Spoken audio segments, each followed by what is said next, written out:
What's up, everyone? This is Jeff from the Overwatch team, here with another developer update. Yes, we're still in the quarantine. I hope you and all of your loved ones are doing okay and everybody's hanging in there. Now, I know there's a lot you want to be updated on. One of the top things that we've been hearing about and reading about from the community is a desire to know more about what's going to happen with the competitive open queue that's currently in the arcade. Now, we know it's ending very, very soon, and so there's a lot of questions of whether or not this mode is ever going to come back or what's going to happen with it. So I want to answer all of that right now. It's actually been fascinating to watch the response to competitive open queue. Across the world, and as you know, Overwatch is a very global game, people play competitive open queue in very different ways. So for example, in Korea, competitive open queue in the arcade is the second most popular mode being played right now, while in North America, competitive open queue is less popular than Mystery Heroes or even workshop modes being played in the game browser. So as you travel the globe, there's a different response to the mode. Now, we do want to bring competitive open queue back, and we have a plan for it, and I want to share that with you now. And it's a little complicated, so I apologize for that. We just hadn't anticipated the success of the mode to be what it was. So here's what's going to happen. Very shortly, competitive open queue will come down for a little while.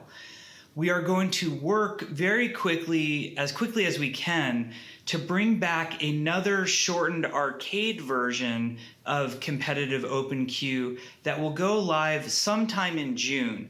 We're thinking probably mid-June, but don't hold me exactly to that date.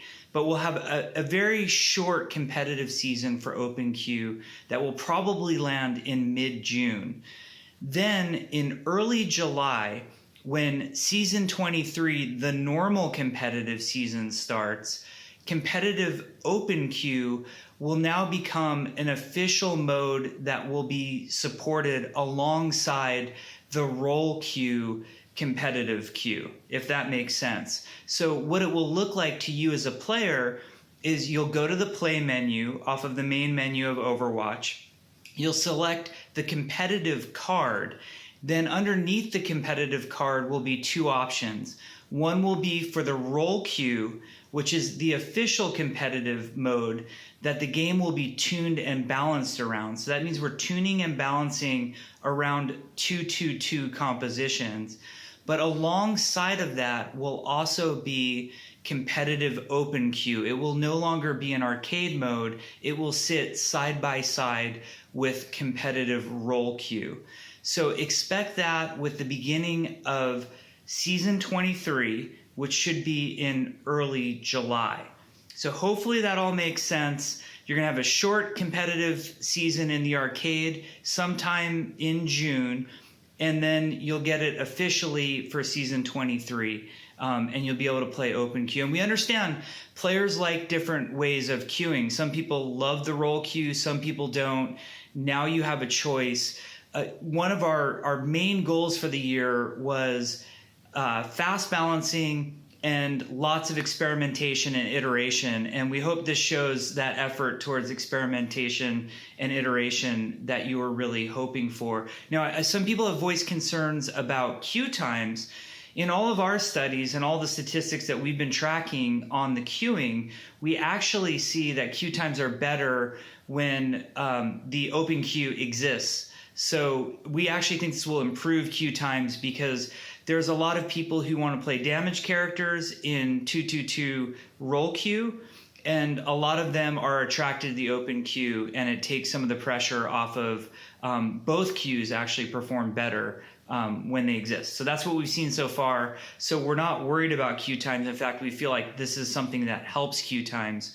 It doesn't hurt them. Now, I mentioned experiments. We're also bringing up the experimental card again, and it should be up very shortly. I don't have an exact time, but within this developer update, within the next day or two, you'll see an experimental card. Fun balance changes coming with this one.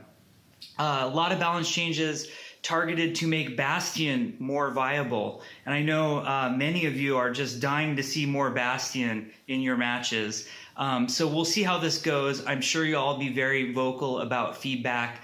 Lots of changes to support heroes. Some are getting brought down a little, some are getting brought up a little. For example, Ana is getting a balance to tune her healing down a little bit, while Mercy is just getting healing, just a throughput bonus, just purely a buff. So you'll see that coming. We've also put Zenyatta's Discord orb back to what it used to be, back up from 25% to 30%. And we're trying a bunch of changes with Moira. So we'd like to hear what you have to say about those experimental changes. There are more heroes involved than the ones I just mentioned. Junkrat's also getting some changes, so that should be interesting. Check it out. It will have patch notes. You'll be able to check them through the game, which is cool. So that is coming very soon as well, experimental card. And then there's one more point I wanted to talk about before I wrap up this developer update, and that was the changes to hero pools. Now, most of you already know because this already exists in the live game, but we've decided that hero pools will no longer apply to matches below 3,500 skill rating. So a lot of people phrase this as, if I'm a 3,500 skill rating player, it applies to me or doesn't apply to me. But we think of it in terms of the matches set as a 3,500 or higher match will have a hero pool. This will be coming back in the next few weeks. It will be coming back to matches that are 3,500 and up. And for the vast majority of us who are below 3,500, in below 3,500 matches, we will not have hero pools. Also, when the Overwatch League season is in flight, the hero pools will be determined based on usage from the Overwatch League. Those are the best players, really defining how the game is played. So we're going to pull that data from the Overwatch League, and when Overwatch League is not in season, we'll be pulling from the top players, you know, in top 500, Grandmaster, etc. So that's how that's going to work. You're probably already very familiar with that.